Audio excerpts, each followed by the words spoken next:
নমস্কার, এই মুহূর্তে আমরা ভাষাপোল থেকে সরাসরি রয়েছি। বন্যা পরিস্থিতি চারিদিকেই চলছে। এই মুহূর্তে যে ভাষাপোলে আমরা ঘাটালের ঠিক ভাষাপোল থেকে যেটা আমরা দেখাচ্ছি, জল বাড়ছে কিন্তু বাড়ার হার খুব বেশিও না, আবার একেবারেই বাড়ছে না সেরকম নয়।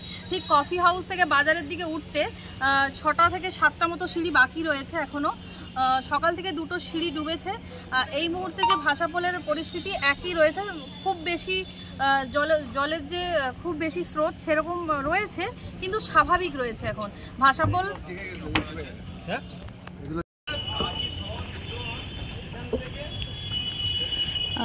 ঠিক কুঠিবাজারের উল্টো দিক সেদিকেও বেশ কয়েকটি সিঁড়ি এখনও বাকি রয়েছে, অনেক সিঁড়ি এখনও বাকি রয়েছে।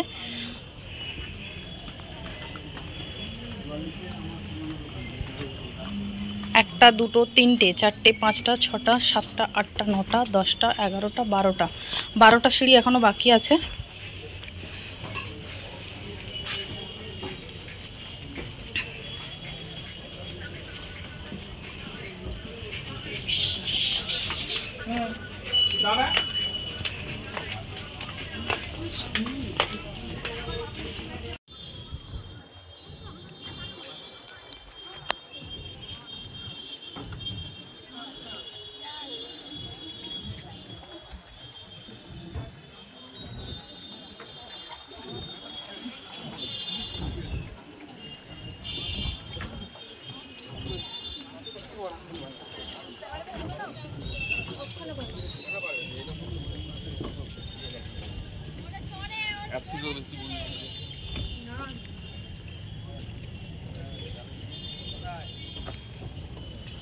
এই মুহূর্তে ভাষাপোল কার্যত স্বাভাবিক রয়েছে।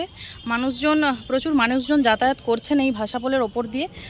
যাতায়াত একেবারেই স্বাভাবিক। তো বন্যা বাড়লেও এখনও স্বাভাবিকই রয়েছে।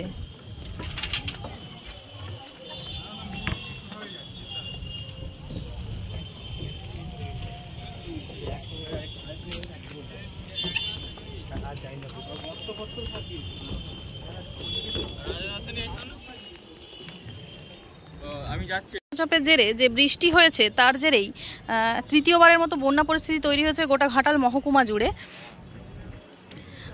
ঘাটাল মহকুমার বিস্তীর্ণ এলাকা জলমগ্ন হয়েছে। সরাসরি ভাষাপোল থেকে আমরা দেখছি জল বাড়ছে ঠিকই, কিন্তু এখনও নদী পরিস্থিতি এখনও স্বাভাবিক রয়েছে। চাপের জেরে যে বৃষ্টি হয়েছে তার জেরেই তৃতীয়বারের মতো বন্যা পরিস্থিতি তৈরি হয়েছে গোটা ঘাটাল মহকুমা জুড়ে। ঘাটাল মহকুমার বিস্তীর্ণ এলাকা জলমগ্ন হয়েছে। সরাসরি ভাষাপোল থেকে আমরা দেখছি জল বাড়ছে ঠিকই, কিন্তু এখনও নদী পরিস্থিতি এখনও স্বাভাবিক রয়েছে।